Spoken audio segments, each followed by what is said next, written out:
anyways, what I'm going to do is I'm going to explain a little bit today about balance. And everybody thinks that they have balance, and to their understanding what balance means, it could be quite limited. So if you need to have balance, not just physically as in being able to stand up and being able to move and things of this nature, but you also have to have balance in your mind, mentally and spiritually as well. Now, some people try to make everything simple, simplify things and say, well, there are points of balance, per se. Come on, Todd. Okay. We can have you come down and not be utilized. Brutalized, was that? Sorry, I think I still got the earplug in from work. Okay, now what some people look at is say that there's balance points. But really balance points are like me looking at him and saying, well, there's 4 parts of the body: the head, the torso, the legs, and the arms. Because some people say, there's 6 balance points. Balance points from your head here, balance points from your shoulder, from your elbows, from here, from here. So they will interject and say, if you move this balance point here, and you take somebody off balance and stuff like that. But really, that is sort of a really, really primal view of balance. Because balance is all-encompassing, and everything is interrelated, and it's never really one thing that makes somebody unbalanced. It's a multitude of things. When somebody gets upset, it's usually not one little thing that upset them. It's a combination of a bunch of things throughout the day, and finally you were stressed to the level where that final straw that broke the camel's back, as they say, and you snap. So it's usually never really one thing, it's a combination of things. So let's say I get you to have a strong stance, right? And he is strong, so you can look at this and say he has a good, strong stance, so his center of balance should be good. Now, from the center of balance, I could just drop him down pretty easy. So I don't really have to know a lot of martial arts, because when he's here, yeah. He changes his balance. People change their balance no matter what they do. So if I'm saying here and I say I want to be able to move him, right? And the first one, as I did, now he's here and I just drop him down like this. Anytime I want to throw him, it's just a matter of when I take him this way. If I put my front foot in front of him, I'm going to trip him, no matter what I do. So he can think he has balance in any situation. It's like if you become strong and you're thinking, I can't move you, and I just look at this and say, it's kind of easy to do. It's not hard. So everybody thinks they have balance, right? They think I have balance in mobility. Now, here, the first thing is, where are people unbalanced, and why are they unbalanced? So if you make yourself strong, and you're looking at him saying, where is he, where can I take his balance away? And you're looking at points, so be strong again. Okay. And I look at this point and say, okay, from here, I can do that. Now, I can't have any resistance coming this way, so I can't hit him hard, because you don't have power this way, because my body's not behind me as I'm pulling him this way. You follow me?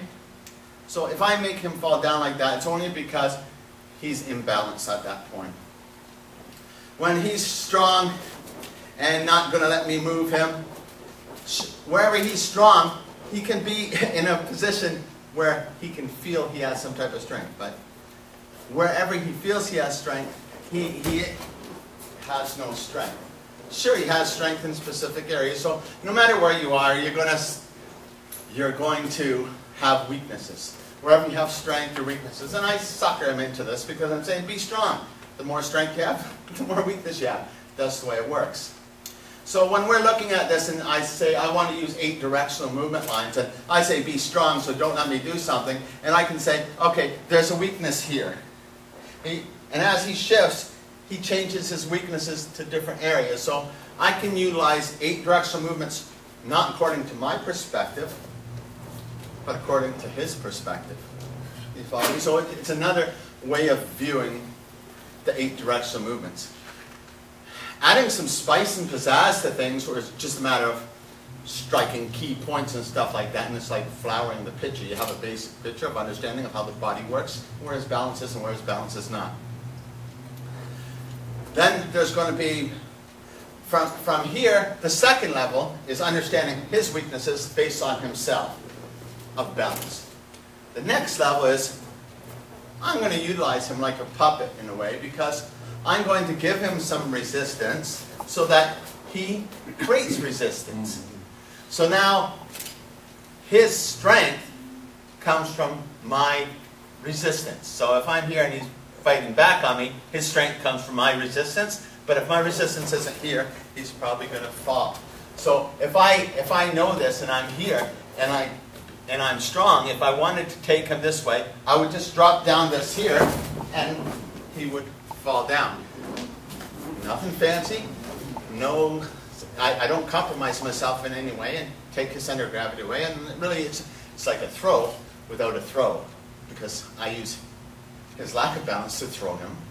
Right? So if I was here, and when I'm pulling him, and I slowly pull him, because I want to feel where he fights, and I look at this angle to take it, so it's really simple.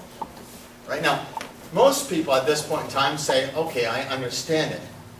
It's like, first, I got to understand where I'm off balance by the way I move and turn, and how my body kinetics work. Then they go, okay, we can play with people and manipulate them. And any time that, if I want him to be strong, I'll just give him a slight little push. And if he well, since he didn't resist it, it's easy for me to then take it, because I'm sort of passive. Usually you can grab a hold of somebody, and if now he's pulling me in. Now, here, instead of me thinking he can pull me off my balance, you see what I mean? Because I'm the guy that started giving him the energy and he went with it, he's pulling me in, which is really good. That's lesson number 2. He's using it against me. So first of all, people are sort of ignorant. You give them a little push, they push you back, you throw them. Then they start to process this thought and go, well, I'm being manipulated here, so I'm going to actually go with that guy's energy. And most people leave it at this and think, okay, this is a great lesson. I understand this process and I'm going to utilize it and beat people up on a daily basis and enjoy myself, spreading goodwill. Now, we want to get into the next level. And people might think, what's the next level? Next level is, how can you make no balance work for you? Does that make sense or what? How can you make no balance work for you? Because we think everybody has to have balance. You have to have balance in your life. You have to balance your time of when you go to work and when you spend time with your family and when you spend time in your self-development in different aspects. Everything we have to learn to balance. Not just our own physical ability and the understanding of our bodies, so that we don't fall over easy. So I don't walk outside, hit a bit of patch of snow and land on the back of my head, because I've developed a great understanding of body movement. Now, here when we think, how can I make no balance work for me?